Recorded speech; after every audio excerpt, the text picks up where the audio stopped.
Hey, I'd like to welcome you to another episode of Mission Matters. My name is Adam Torres, and if you'd like to apply to be a guest on the show, just head on over to missionmatters.com and click on Be Our Guest to apply.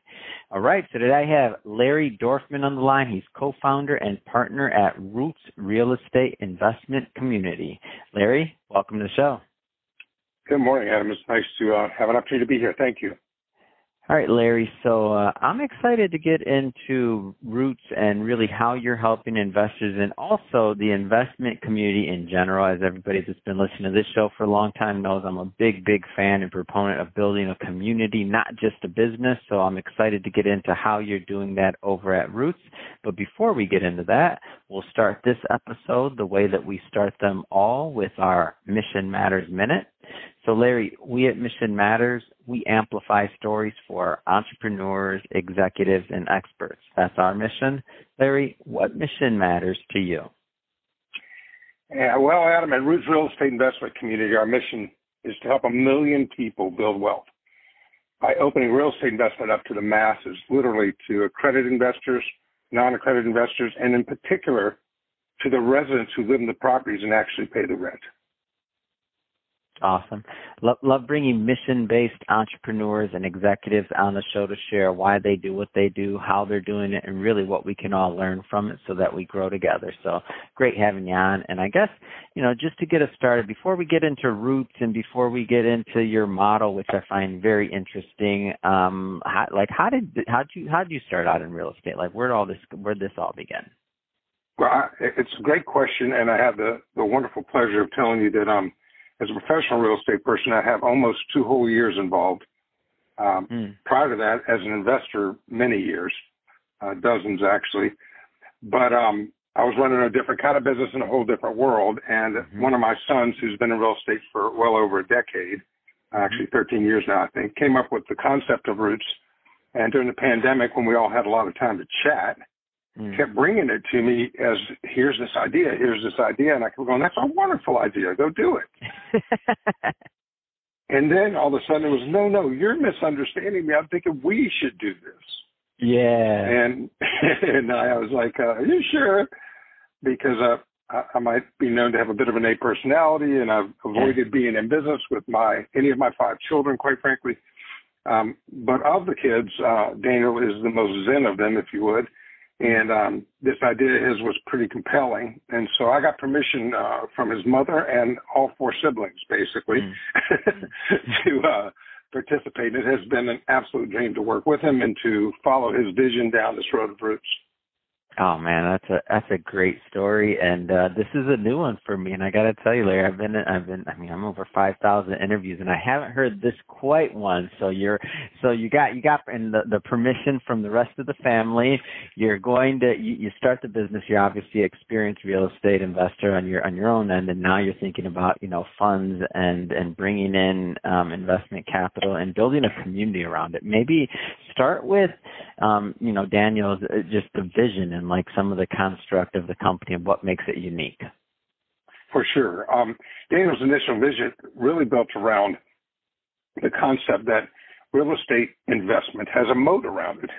It's had a moat around it for years. I mean, only less than 10% of Americans are accredited investors making more than $200,000 or $300,000 if you're married, or having more than $1 million in net worth without your house. And so investing in typical REITs other than a publicly held REIT, but privately held opportunities really restricted to the accredited investor unless the individual wants to go buy an individual rental home, which is really what your show's about and what other shows are about, which I really enjoy, is that this concept of building your real estate wealth, sometimes 1 and sometimes 10 units at a time.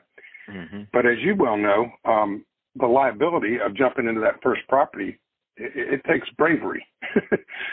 He was selling houses, he and his wife Roseanne, with a boutique firm that they own in Atlanta, happens to be called Roots. And pretty much anybody, they really specialize in helping people get their first home. And sure enough, in almost every conversation, somebody said, I'd love to get into where I have some rental property. Let's start looking for a rental home. And his suggestion to them was, let's make sure you're financially capable of handling that first. It means you're going to be taking a second mortgage. And typically, the banks are going to want your income without the rental income to cover that mortgage for the average person. Every time anything's wrong with the roof, the air conditioner, the plumbing, you're going to get to fix it. And you need to make sure you're in a position to do it. And he certainly has bought many rental homes for people, in particular people from California these days that are coming to Georgia to invest, because buying a rental home in Atlanta and getting in LA and getting a return might be challenging at this time. So he's helped many people do it. Then he started to syndicate properties, and he would put 5 or 6 or 7 investors in with 50, 60, 70 grand a piece and go buy the property and then either renovate it and flip it or renovate it and rent it. And that worked very well. His concept here was, though, to open up investing to the masses, really create an opportunity for people to come in and build real estate wealth, just like the accredited investor does, literally with as little as $100 and start to build. So you take that concept, and as we continue to talk, it occurred to Daniel that, there are a few very significant risks in real estate. Number one, is the property rented, right? If it's not rented, you got a problem. Well, making sure that he built a fund that only bought homes that were fully rented was the first step. He calls it de-risking the investment. The second one is repairs and maintenance. Those things can jump on you pretty good. And so we built a fund where the sponsor to the fund actually buys the properties, renovates the properties, gets them ready, rents them with a target of 6% or better cash on cash returns. And then the fund buys them. Secondly, the reserves you typically put away to repair your property, those are reserved for, but they're paid into the sponsor, and the sponsor has to guarantee all maintenance and unexpected repairs. So in preparing to have average income folks be able to invest, he wanted to de-risk it so that it was a very consistent investment. So these are the ideas he was coming with. And then the last one was, what about the residents? How much difference could the resident make in the value of the property if they actually own some of it? If they, and this is a trademark term, live in it like they own it. In other words, pay your rent on time. We're mostly workforce housing. Take care of the property. Be a good neighbor. And once a quarter, just do a quick video and let us know what needs to be worked on and show us that the place is in good shape. So now I told him he was out of his mind with the video, Adam. Yeah. I'm like, buddy. This is next level. Yeah. Go ahead. I'm like, buddy, what are you talking about? Oh, these people are busy working 2-3 jobs to pay the rent. They're not taking a video. Adam, since March of 2021, over 80% of our residents have done their video, and over 78% have earned 100% of the rental rebates they get for doing so. Wow. If they pay their rent on time, take care of the property, and do the video, once a quarter we pay them between $50 and $100 in rental rebate, and our rents are not overpriced. It's just less expensive to have them help us take care of it than to send somebody out to change a light bulb. So he proved me totally wrong. And it's really amazing to see what an engaged resident can do to improve the value of your property. We're learning that they stay longer, that they will take care of little things. They apologize for calling in for something that's wrong. I'm seriously, I mean, a water heater will burst and they'll say, I'm really sorry I'm calling, but there's water everywhere. And, but you get these people as partners, and many of these people, as you'll see if you go to our website and see some of the testimonials of these folks, it's the first time they've ever owned real estate, and they're very proud to own a piece of a portfolio because they don't just, by investing, they don't just own a piece of their home. They own a piece of everything the fund owns. So that's how the idea came. We kept when the pandemic was happening, Daniel and his family were renovating their house, and they moved in with us for 9 months, and we had dinners every night. So it just sort of kept developing, and we kept sharing ideas. Wow. The concept for me, a bit older as you can tell, for me, and for Adam, for Daniel as well, is very important, is your why and what we're doing in the community and everything else. I mean, you can hear his ideas. But for me, I really see the rental community as a fringe homeless community. Mm-hmm. And the reason I say that is that the average renter in America makes less than $60,000 a year, the average renting family, the household. Mm-hmm. With the rents up in the 1,100 range, and I don't know about where you are, but in Atlanta, Georgia, the rents went up over 28% since January of 2021. Mm. Now, I'm going to tell you that the average earner did not make 28% more income. Mm. And so when you look at that, one incident in a family's situation where they make that little money, pay that much rent, and the average household savings, lifetime savings, is less than $650.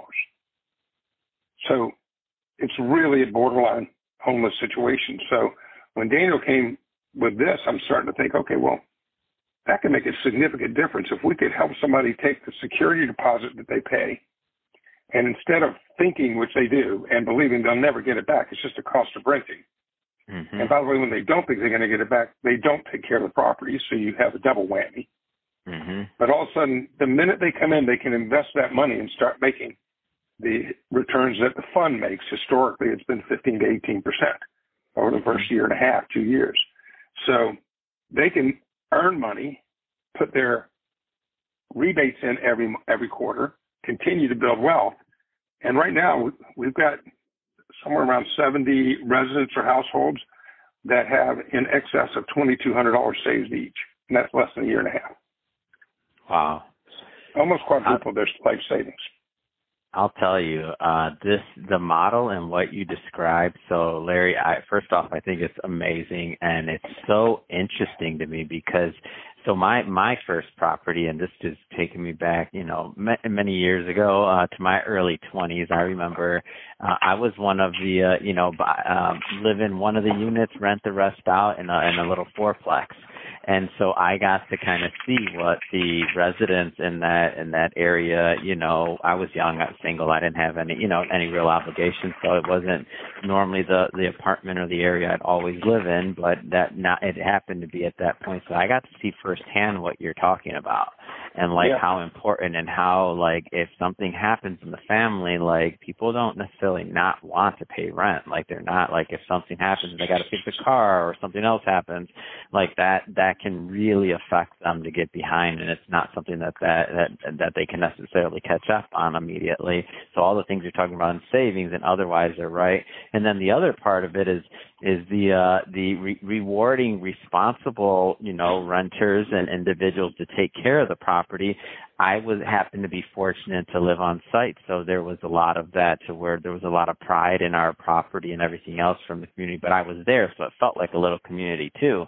But I would look at some of the other housing and areas around our property and the community we'd built, and it wasn't the same case. You had a lot of, absentee landlords and other things, and it was just one of those things. So what I can see is that it seems to me like what you and what Daniel, and yourself are creating, it seems like a very scalable ecosystem of good for all parties involved.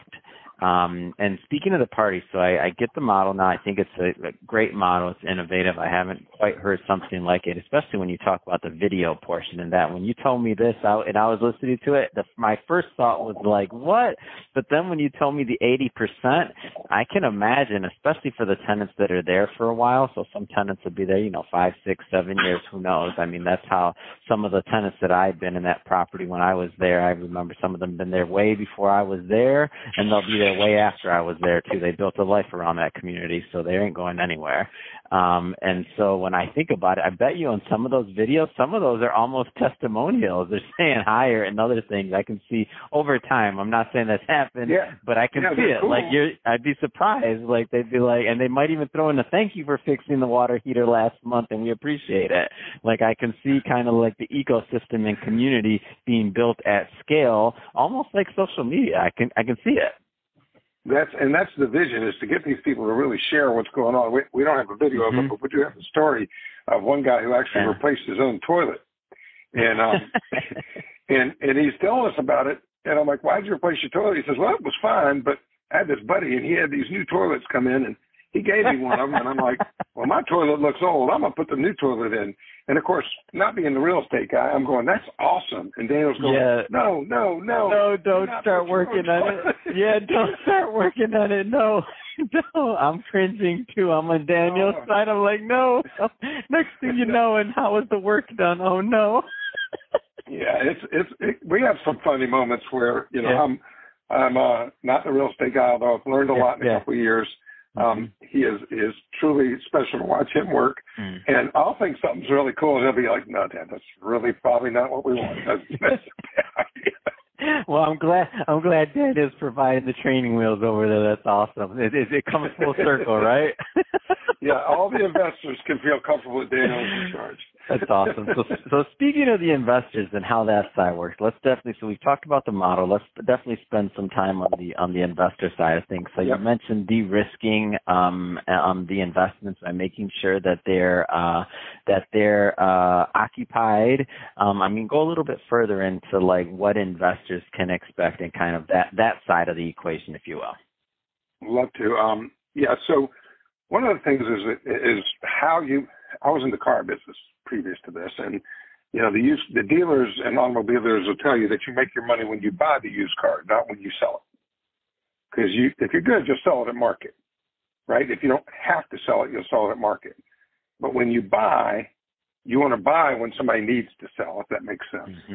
So we're not the guys out there hunting somebody who's been foreclosed on. We're not sitting on the bank steps. Let all the institutions fight for those homes. In fact, we've talked to some banks trying to get them to introduce us to people who are in a challenging situation, who could use someone who could pay off their mortgage, give them some cash, maybe even let them live there and build their equity back. For some reason or other, Adam, the banks don't want to do that or say it's not legal. It is not. It is legal, but they just don't want to do it. It's too much work. And I'll also tell you that this getting 80% plus in videos is not automatic. It's work. It's follow-up. It's residential experience with very good young people reaching out to these folks over and over again and helping them understand how they make money, because most of them have never had this opportunity. And it took us several quarters to get them to understand. They really could see their statement grow. And they didn't believe us at first. Now they do. And so now as we build this proof of concept, it gets easier and easier each time. So what an investor can expect is that so in the first 12 months, we made 18%. I made 18%. We paid out 6% in dividends. We are a privately held REIT. And as a REIT, we have to pay out over 90% or more of our pre-tax profit. So we just designated, and Roots has been profitable from day one. Average vacancy rate under 4%, and that is only on turns. It's always full when it goes in. And we've been 100% for 2 quarters in a row, and then we got a couple of turns. Yes, you're going to have turns for whatever reason. So when we look at it, that 6% that came in was paying out per unit or per share, 1.5% per quarter, so $1.50 on a $100 unit. As the net asset value of the fund went up, we continued to pay $1.50, so it was a little bit less. It went down to about 5.26% towards the end of the year. But the first year was 18%, and of that, 6% was distribution, and right at 12% was appreciated value of the net asset value. Now, if anybody asks somebody to invest and tells you you're going to make 12% increased value on the properties you own each year, you should run as fast as possible from that circumstance, right? That's not what we're doing. What we have done, and Daniel has perfected this over the 13 years he's been in the business, is we really do spend a lot of time hunting property. We have a lot of relationships. Daniel's relationship in the real estate business in Atlanta is very strong with literally hundreds and hundreds of agents, all of whom, when they have this situation where there's a home that needs to be sold, they'll just pick the phone up and call. And the other part of that is we'll make a lot of offers to find the ones that we want. So we're really not trying to buy 100 or 200 properties a month. We're trying to buy right now 5, 10, 15. That's what we're trying to buy. And so by doing that, you can go identify the particular property you want. And we've been able to purchase in the I won't call it a holding company. It's actually the sponsor of Roots. We've been able to purchase properties about 16 to 18% below market. Wow. For whatever reason. And that was during the hot market in Atlanta, Adam. That was an example. 9 duplexes we purchased for $1.5 million. We put $277,000 into it, and it appraised for $2.2 million at that time. Now, that property was purchased by Roots for $1.9 million, $1,940,000, and that property today appraises well over $2.5 million. So by going and buying the right properties, a lot of them are tired investors, Adam, who were ready to sell them. Yeah. And as we buy them and fix them, Roots has purchased them now 31 properties at an average of 11.7% below the appraised value that Roots got it appraised for to buy it at the moment of purchase. From there, we expect our properties to appreciate like anybody else's, 3.5% a year over a period of time. We're not worried about a downturn or an upturn, just nice, consistent returns over the years. So that explains how we get the kind of returns. The 12 months ending December 31st, 2022 came out at 16%. Still very happy. Our target market is in the 15 to 18, and we don't promise any committed returns. We just basically target where we want to go and then tell you, how it's done, in the history of the company. So, well, Larry, that answers the question. It absolutely does, and I'll have to say this has been great having you on the show, and it's just a great story to hear. You and your son partnering up and really creating a new innovative model.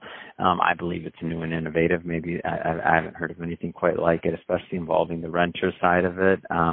That being said, Larry, if somebody's listening to this and they want to learn more or they want to connect with you and your team, what's the best way for them to do that?